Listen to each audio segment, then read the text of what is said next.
Bismillahirrahmanirrahim. Alhamdulillah wa syukru ala ni'matillah la hawla wa la quwata illa billah. Asyhadu an la ilaha illallah wahdahu la syarikalah wa asyhadu anna Muhammadan abduhu wa rasuluhu allazi la nabiyya ba'dah amma ba'd. Wa qala Allah ta'ala fil Qur'anil azim. A'udzu billahi minasyaitonir rajim. Wasari'u ila magfiratin min rabbikum wa jannatin arduhas samawati wal ardh u'iddat lil muttaqin alladzina yunfikuna fis sarra'i wad dharra wal kadhibina al ghaidha wal 'afina 'anil nas wallahu yuhibbul muhsinin. Al-ayah surah Al-Imran ayat 132 dan 34. Sahabat-sahabat yang dirahmati oleh Allah, alhamdulillah dengan kudrah Allah pada kesempatan yang berbahagia di bulan suci Ramadan ini, mudah-mudahan kita semua meraih derajat ketakwaan dan mudah-mudahan Allah limpahkan kepada kita rahmat, keberkahan, dan tentunya adalah magfirah dari Allah Subhanahu wa Ta'ala. Dalam kesempatan yang berbahagia ini, tentu kita harus senantiasa merenungkan segala kehidupan yang terjadi dalam kehidupan kita. Dan alhamdulillah di bulan suci Ramadan, insya Allah kita banyak nilai-nilai yang akan didapatkan di bulan suci Ramadan ini, yang senantiasa kita ditempa bagaimana membentuk pribadi-pribadi yang bertakwa. Dan akhirnya orang yang bertakwa itu pasti akan mendapatkan ampunan dari Allah Subhanahu wa Ta'ala.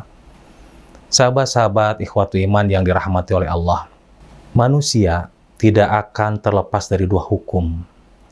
Yang pertama adalah hukum zaman, adalah yang disebut zaman, yaitu artinya waktu, dan yang kedua adalah hukum makan, disebut pula adalah hukum tempat.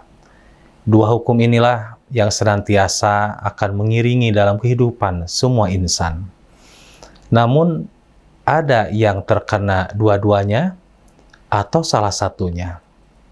Di antara sepertinya ada yang terkena hukum waktu, tapi tidak terkena hukum tempat misalnya. Contoh yang paling sederhana seperti di dalam ibadah kita sehari-hari, dalam menjalankan rukun Islam, yaitu seperti sholat.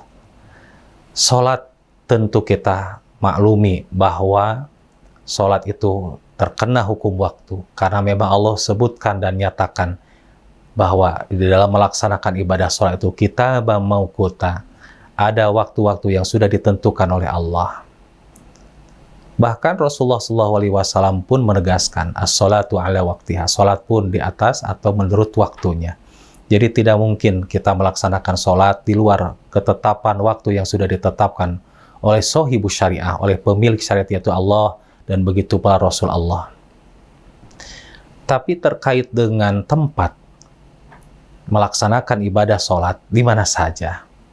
Bisa dilaksanakan di masjid kita ya, bisa di lingkungan kita, bisa di masjid perkantoran, ataupun di masjid mana saja. Bahkan bisa di rumah, ataupun barangkali tempat-tempat kerja ketika kita tidak bisa berangkat beribadah sholat ke masjid. Jadi tempatnya di mana saja, tapi terkait dengan waktu sudah ditetapkan oleh Allah. Itu salah satu contoh bahwa ada hukum yang terkena waktu tapi tidak terkena kepada tempat. Begitu pula zakat, seperti sekarang di bulan Ramadan ada zakat fitrah, dan tentunya terkena hukum waktunya. Tentunya sudah ditetapkan oleh Rasulullah SAW terkait dengan waktu mengeluarkan zakat fitrah. Tapi tempatnya bisa di mana saja. Kita bisa menitipkan misalnya di Baitul Mal, di rumah harta, di mana saja berada misalnya. Bisa di tempat A, bisa di tempat B gitu. Atau barangkali kita ketika mendistribusikan mau langsung silahkan. Jadi tempatnya bisa dititipkan di mana saja. Jadi zakat pun demikian. Kemudian terkait dengan yang lain, ibadah-ibadah yang lain pun sama. Ada juga yang salah satunya ada yang terkena hukum tempat tapi tidak terkena hukum waktu. Apa contohnya misalnya? Seperti ibadah umroh. melaksanakan ibadah umroh kena kepada hukum tempat, tapi waktunya bebas. Tempatnya tidak mungkin ketika kita melaksanakan seperti sekarang pandemi, berinisiatif di tempat kita, di tanah air misalnya, melaksanakan tawafnya, kemudian sa'inya tidak bisa. Tapi tempatnya sudah ditentukan.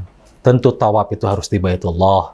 Sa'i adalah di Mas'a, antara Safa dan Marwah, yang tentunya adalah yaitu sekitar Masjidil Haram. Karena itu, terkait umroh itu ditetapkan tempatnya, tapi waktunya tidak ditetapkan. Nah, waktunya bisa kapan saja, termasuk sekarang bulan suci Ramadan pun bisa berangkat. Kapanpun ibadah umroh itu bisa dilakukan. Nah, ini salah satu contoh terkait dengan kena hukum tempat, tapi tidak kena hukum waktu. Namun ikhwatu iman, apa yang dua-duanya? Kena hukum waktu, kena hukum tempat dalam ibadah. Haji misalnya.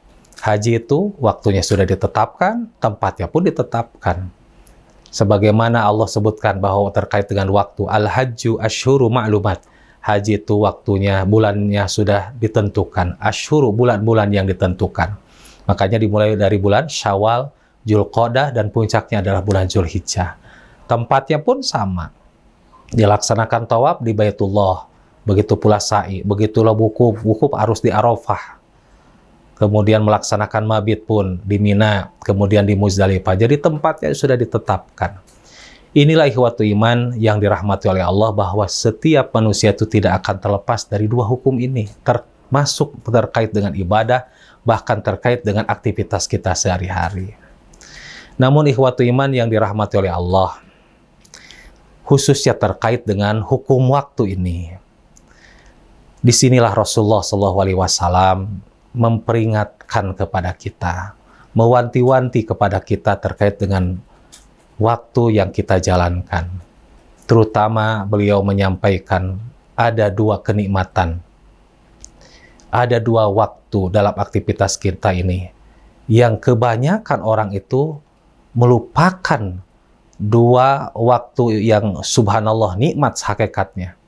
Sampai Rasul tegaskan, nikmatani maghfurun katsiru minan nas. Ada dua nikmat yang banyaknya manusia melupakan, melalaikan, bahkan barangkali mengabaikan. Apa itu? Yang pertama adalah as-sihhatu, waktu sehat. Yang kedua adalah al-firagu, waktu luang atau luang waktu. Dua inilah ikhwatu iman yang dirahmati oleh Allah, banyak orang melupakan terkait dengan waktu sehat dan tentunya luang waktu. Mengapa waktu sehat? Karena banyak orang merasa ketika dirinya sehat, itu akan selamanya sehat. Padahal ada waktunya sakit. Baik itu sakitnya itu adalah barangkali sedang, kemudian juga ringan, ataupun mungkin parah. Begitu pula luang waktu. Karena orang merasakan dengan banyaknya luang waktu itu, semuanya merasakan tidak ada kesibukan, padahal nanti ada waktu kesibukan. Makanya ikhwatu iman yang dirahmati oleh Allah, jangan sampai waktu sehat kita, waktunya luang kita ini sia-sia, tidak dimanfaatkan dengan sebaik mungkin. Mengapa? Karena ketika ada penyesalan, dan penyesalan itu tidak ada lagi untuk memperbaiki diri, maka tentunya kita akan menjadi orang yang hamba yang merugi. Tapi ketika ada penyesalan dan kita ada memperbaiki diri, ada kesempatan untuk memperbaiki diri, segeralah. Inilah yang disebut dengan firman Allah tadi, wasari'u ila magfirah. Bersegeralah, jangan dinanti-nanti untuk menuju magfirah tersebut. Semoga dengan apa yang kita lakukan, yaitu waktunya sehat kita, diberikan kesempatan oleh Allah, diberikan luang, kita manfaatkan dengan sebaik mungkin.